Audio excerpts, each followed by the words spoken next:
there, I'm the Joanna Mendez with Jazzias Lotus, aka Wind in His Hair. This is our review of The Predator, which just came out this past weekend, and there are spoilers. So if you haven't seen it yet, please stop and go watch it first. Why would you click on a video that says Predator review and not expect spoilers, guys? There are spoilers. But before we go there, first you might notice that I am wearing my Machiko costume, which I mentioned from the other video. How awesome! That's awesome.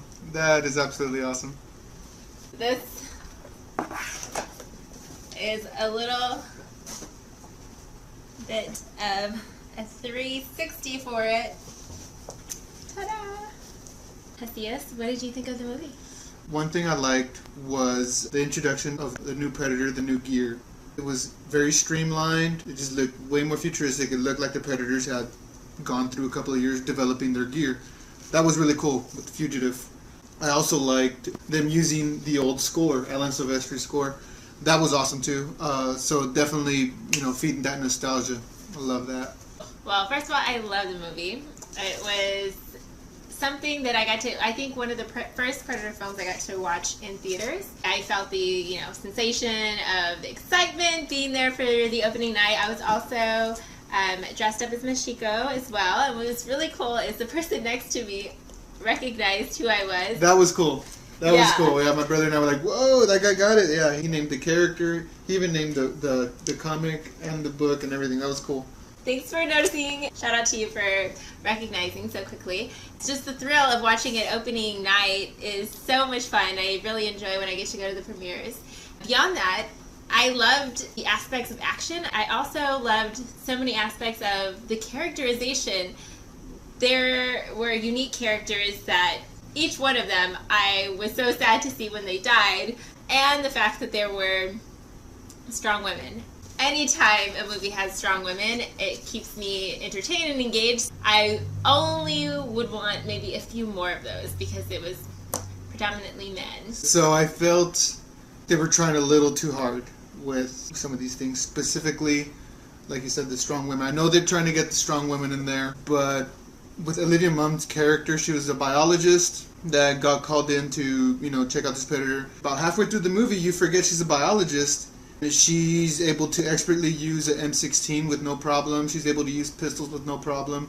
She jumps on the super predator's shoulders. Oh, yeah, nothing happens and just unloads the magazine in its head. I didn't find it very believable for a biologist to be able to use all these weapons and be a complete badass. I get what you're saying, and yet I feel like so many movies with men are then portrayed as like all these action heroes where they can totally pick up a gun having never used it before and then just proceed to eliminate everyone else. So I think you just noticed it more because it is a woman. Not to say that that's not a good point, because I don't know many biologists who would be, I'm taking biology right now, and if I handed an M16 to my instructor, he would have no idea what to do with it. And she was using it like she had trained in years. Another thing that really bothered me about it was that one scene where Fugitive Predator's running above on the platform, and she's running underneath it. Yeah. Keep in mind, this is a super alien who's 8 feet tall and is genetically superior to us in every way. It's running full speed, and she's running full speed right underneath it, keeping pace with it. Apparently she's an Olympic track runner as well, yes. as a weapons expert. This is media, so of course everything's going to be like hyper elevated. It doesn't have to be entirely realistic. Well, there's hyper elevating, and then there's just throwing it out the window. I could not see a biologist handling a weapon like that, taking out the super predator, along with the other guy. They took out the super predator so easily. The super predator killed the fugitive in a matter of seconds, but this biologist and the sniper, don't get me wrong, is a badass. Just in the span of a minute, took it out. That was one of the things that it was just standing out to me. The scene where she was running underneath it, keeping pace with the predator, jumping, all these things. It's just like very hard pill to swallow. One thing I did appreciate was for the fugitive, I appreciated that they put a guy in a suit. The first predator was a guy in a suit. Yes. I love that. It had new gear. The gear looked good. Another thing I really liked were, of course, the action, the kills, the gore. One thing I really noticed was the fugitive when he was tied down on the table and he had nothing else to do. Yes! I love how you just like busted out of it because you can't even imagine what kind of restraints you need. This is a predator. Yeah, and he couldn't even move, and the first thing he does is use his mandibles. So for the first time, when they're trying to contain his face. Yeah, first time we see the predator actually use the mandibles that we hear throughout the movies. I believe the super predator uses his mandibles to like rip some guy's head off. So it's cool. We got to see them use the mandibles for something other than communicating. Or just intimidation. Yeah. This is actually like... Yeah. Props to obviously the effects team for being able to put that together. Imagine being bit by a predator. Oh yeah, that was cool. I like that. I loved all of the humor throughout the entirety of it. I think that's very much a modern day kind of humor.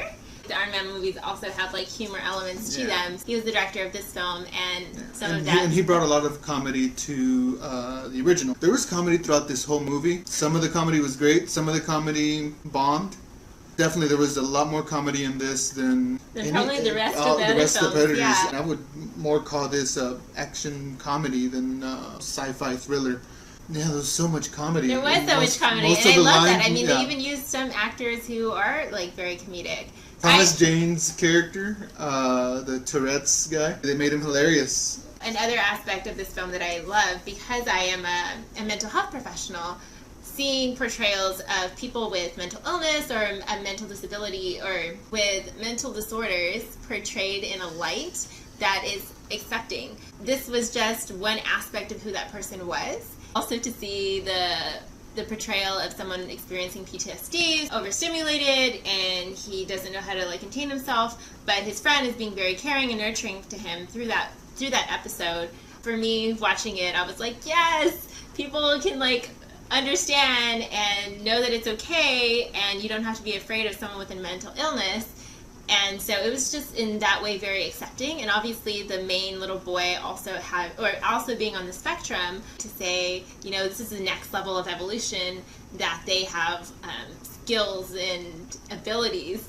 Throughout the film, I was just super impressed by all of the acceptance and portrayal of mental illness. Another thing I liked, Trevante Rhodes' character, Nebraska. So good. If I had to choose one character that you can put in any other Predator movie and would fit in, like, no problem, Nebraska. He was legitimate badass. He had, you know, layers to his character. Mm-hmm. Rhodes played that character just absolutely perfect. The main lead, a lot of his dialogue was cheesy one-liners. You really got a lot of good stuff from Nebraska when he's talking about shooting himself. And yeah, it was very honest. He wasn't afraid to be himself. Each movie has its unique characters. The first one did really well to develop those characters. Sonny Landham was my favorite. It's hard to pick a favorite in the original. For this one, to see, again, them doing really good job to kind of develop each character so that we loved them. I think it was beautiful when the guy with Tourette's and then the one with PTSD, how they had their little companionship when they watch each other die, essentially kill each other at the end. That was a special moment. I was sad to see both of them go, but I felt like they couldn't have gone any other way. Yeah, I think that scene what could have been done better, because when they did it, it looked comical to me. It didn't hit me the way it was supposed to. Another thing I liked was how they actually call it the Predator. Oh, the whole controversy in the very beginning when she totally calls him out and says, actually, that's more like a hunter, not a predator. And I forget the actor's name, the main bad guy. The one from This Is Us. At least that's what I know. Yeah, I'm so good. I love when he says, "Oh, Predator just sounds better." We voted, I think. Yeah, we voted, and then everyone just goes, "Fuck yeah, fuck yeah." Yeah, Predator just sounds way cooler. The original screenplay for the first movie was called Hunter. They switched it to Predator, and boom, from there, you know, it moved on. I like the intelligence of his character as well. I really respect and am drawn to characters that are really smart or have a lot of wit, and he certainly did. The pit bull scene. The scene where the little boy's lost in the field. In the field. Yeah. And this bully pit bull with cut ears, bold-legged, comes up to the kid. When the pit bull comes into the scene, I could feel the crowd tensing up, and it was like, oh no, a scary dog. Yeah. The music played into that. I myself have 3 pit bulls, so I love how they portrayed the pit bull And I knew you were gonna love that too. Oh yeah, So when I they made the absolutely loved twist it. and he's actually like a sweet dog. Yeah, when he was sweet and he started defending the kid, I was like, yes, abso-fucking-lutely. Once the alien dogs came, Pitbull turns around, stands his ground, and is defending him, and talking about the alien dogs. Cool idea. It was a cool idea. I felt like they tried too hard with those. They really kept bringing it back to the dogs. Dogs, initially a good idea. At least for that moment, that was awesome. The movie Predators, where they had those those boar style with the horns aliens. and shit. Yeah. Yeah. Those. So once I saw that they were going to use Predator dogs, like, okay, it's going to be like Predators, but the CGI for those Predator dogs, that CGI for those dogs. The one scene where the dog chases one of the guys underneath the bleachers, and I think he shoots a M203 grenade into its mouth, and it blows up. It looked so fucking bad. I don't know if they didn't have enough time to do it well. They look like cartoons. I wasn't so concerned about the look of them as I was with the story and how it kept coming back. Are we talking about the lobotomy dog? Are we talking about that one? The lobotomy dog, yeah, that kept coming back. All right, and you're like, okay, so let's talk. Help? Yeah, that was a part that didn't have to be in the movie. It had no purpose. It had nothing to do with. Except for at the end when it had to like show up and like catch the grenade and like throw it. Playing fetch with the alien dog. Like who? They could have just hit delete on that whole everything from when the dog got lobotomized on. They completely shit the bed on that. That's a horrible way to describe it. It was. How did you feel about the reveal for the Ultimate Predator? It had a good entrance. You know, at first they teased it when he's showing up in the ship and he has his dogs. It looked cool. I was disappointed that it came out in the trailer at all. I would have liked for them to have held Keep it secret and onto that secret so that it's a bigger reveal when it comes out in the film. Part of what was so fantastic about the original Predator was that you didn't really see him. Obviously, he's in his camouflage the entire time. And so finally, when he goes up against Dutch at the end, and you can see his whole body, and you see just how humongous he is compared to Arnold Schwarzenegger, you're like, wow, this is incredible. And of course, the reveal for his face, and you're just like, whoa. And the whole movie built up to that moment. It's kind of hard to do it with, once we already know what the characters look like, but I'm definitely with you right there. It would have been a good secret to keep stashed away, but even then, it was really cool. It gave me a I was excited when it first, holding him up to see just the height difference is amazing. I could not get over the fact that it was a predator the size of the house, and it was CGI. Olivia Munn was looking out the back windshield, and she was saying that I guess it had created an exoskeleton on the outside of it, but that happened so quickly. They didn't touch it. I couldn't even tell you. I couldn't see that dialogue was necessary for her to have observed that this was changing. Honestly, it went by so quickly that even if they had shown it, they should have maybe zoomed in a little bit more or give us more of an insight to the actual physical changes, but I guess they thought the line was enough. For me, I was like, what do you mean that they're evolving so quickly? Yeah, it happened quick. I didn't even catch it. For her just being introduced to the predators in general, she could have just thought, oh, maybe this is a different subset of that species. Maybe, like, this one's a teenager. I don't know why she thought, oh, they're evolving. Like, that was the initial, like, theory that she came up with. It was pretty quick.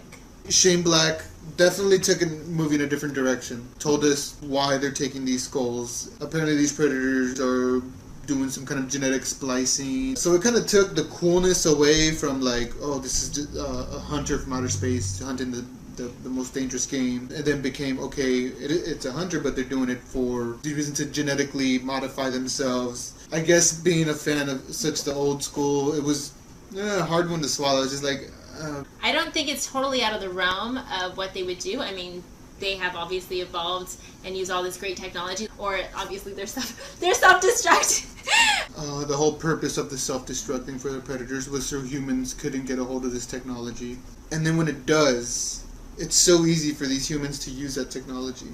In the beginning, in the first scene, when he recovers the salvage gear and he puts that little silver ball and he turns invisible. And it's like, so it was that easy, for humans to just, okay, like that. Maybe this technology is so advanced anyone can use it, whatever. I had a hard time getting over the little boy cracking predator technology. Yeah. By just, fiddling around like he does with his video games. This super species of alien is so much more advanced than us, technologically, physically, everything. Their technology got cracked by a little boy with autism. That was a big leap. Big leap, and I was willing to forgive it. Like, okay, fine. Alright, I'll play ball. This reminded me so much of The Mummy 2, where it's the little boy and he has the little gauntlet and he can see a vision or something, and so basically everyone is trying to get him. That kind of felt like reflected in this film too, where he had the gear and then the helmet and went trick-or-treating, and then everyone's realizing, oh, we gotta find the little boy. He has the technology. Yeah, him wearing the Predator gear, I giggled. I'm like, oh, cool. You know, what little boy wouldn't want to do that? I didn't want to do this since I was a little boy, wear Predator gear. When he was getting bullied, for one thing, I thought it was cool that they put bullies in there because bullying does happen. So this little boy's getting bullied by these two bullies, and he's got the Predator gear. Not that we're condoning it. We don't condone it, but it happens, unfortunately. And it's basically traumatic. So they weren't. He's got the gear, and the gear starts targeting. You know, instead of the little boy killing the bullies, he ended up killing an adult who threw something at him because the helmet recognized. I say if you're gonna do it, fuck it, have him kill the bullies. Well, I don't know if they wanted to really show a kid killing kids on screen. Kids dying on screen. This is a rated R movie. Pretty tough. And it's a violent movie, and it should be unapologetic. One thing I liked about AVPR it was again trying to be more humorous. That would have made it more dark. One thing I liked about AVP Requiem was that it was unapologetically brutal. The Predalien impregnated pregnant women, and the baby was eaten. Unapologetically brutal. The Super Predator wants to inject itself with autism DNA. Is that what I gathered from it towards the end, when the little boy was the true warrior apparently, and not his dad who was a sniper and had hundreds of confirmed kills. But Ultimate Predator didn't want the sniper. He wanted the problem solving, boy with conceptual, autism. Quick learning, artistic boy with Asperger's. Yeah, that's what they were talking about. The next step in evolution being of the mind. I think it was a bit of a stretch to say that the Predator wanted autistic DNA. So hypothetically speaking, this Predator puts this autistic DNA in itself, and it goes off to fight something else. Say some explosion starts happening, and what if I just could not get over that. In many ways, people with mental illness are capable of so many amazing things. The Predators have to be creative in how they are gathering the best resources across the universe. Agree to disagree.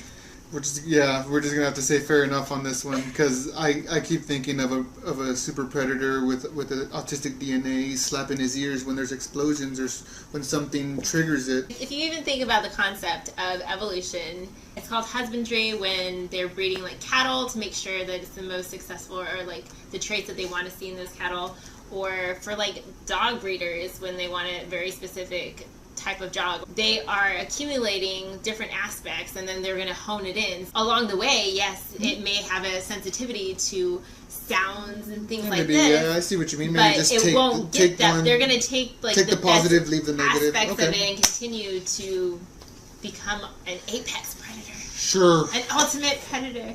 Another thing that stood out to me like a sore thumb. Some of the tactics between these veterans was a little questionable. Like what? They all have their rifles and they're shooting. I believe it's a super predator or the fugitive. They're shooting at them. The hero directly runs in the line of fire of all of them. So they're shooting at it, and then he runs right across in front of them. This is a sniper. And if it's not a sniper, it was another character. But most of these guys, I assumed, were special forces. That's a very small detail. I'm surprised you remember that. It is a very important detail. I was in the military, and someone's shooting. You're not gonna walk in front of their line of fire. That's how you get shot, by your own people. Friendly fire. Just a small little detail, that stood out to me, because it's very hard for me to believe that a special forces sniper or someone who's highly trained would make such an amateur mistake. Yeah, walk right in front. Total first day of boot camp. Yeah, move. Whoever shot that and didn't catch it, he fucked up. One thing that caught my attention was they were shooting the super predator with all these rifles, right? Yeah. and these bullets are just bouncing off of it. Boop, boop, boop, boop, Well, like I think it no big deal. harkens back to Olivia Something about saying that he created like an exoskeleton during that, so maybe that's their explanation for why he was kind of not impacted by all of his bullets. But on that same token, he gets killed with handgun to the face. I thought it was also an explosion. Explosion too. Yeah. But where was the exoskeleton in the explosion? And how's he gonna get killed with 9mm rounds to the head at the end? I think it was more the explosion. Yeah. As a Predator fan, I can see where you thought that it was just too easy. M16s, AK-47s, they're shooting it, bouncing off of the Super Predator like nothing. He jumps in his ship, and they start shooting the ship. Meanwhile, yeah, I thought that was ridiculous. They're shooting the ship. They're shooting the ship. They ship. really think they're gonna have any impact Not on only that spaceship. So these two special forces guys jump on top of the ship that's about to leave, and while they're on top of the ship leaving, these two other people are three of them. Yeah, and these there's three guys that jump on top, and while that's happening, I think it was Olivia Munn's character and maybe one other guy, or just Olivia Munn by herself, started unloading on the ship with the guns, and break the ship with the ship starts going down after the small arms fire. So the small arms bounce off of the Super Predator, but it can bring down the Predator ship. No. So the Predator ship was up in the air, and that's where he was like flying off like weird, and then it was the three guys on top, and then he started to put the invisibility kind of layer on it, and that's when it cut. One of my favorite characters, the Hispanic guy who kept hitting on Olivia. Props for him for trying, but no. He was so sweet, and then for him to get sliced in the middle, I did not want to see that. And then I was disappointed that Nebraska just like totally let himself fall, and he had a cool death. It was kind of like a fuck it, and he threw himself into the engine realized to that, bring but it because down. I liked all the characters, I didn't want them to die. I didn't care about any single character except Nebraska. You didn't like that Hispanic guy? Which one? Who? The one who got sliced. If I'm saying which one, obviously he didn't make any impact whatsoever. Nebraska was definitely the only character I was like, this Predator killer thing. Yeah, that was a moment that when it was happening, I was like, oh my gosh, here it comes! It's gonna be, Arnold Schwarzenegger, and I think we were all looking forward to that, and that was a little bit of a disappointment. How the movie had gone so far, a cameo by Dutch would have been like, oh, fuck, thank God, at least there was that, in my eyes.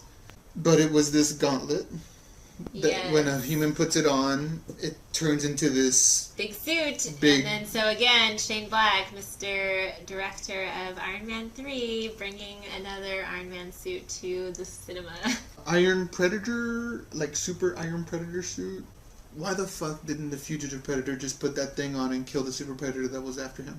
I was confused, and I feel like that was something that I'm wondering if future films will explain. If he was running away, a fugitive, and decided to bring to the Earth this technology to save humanity, or why he thought it would be most safe with us.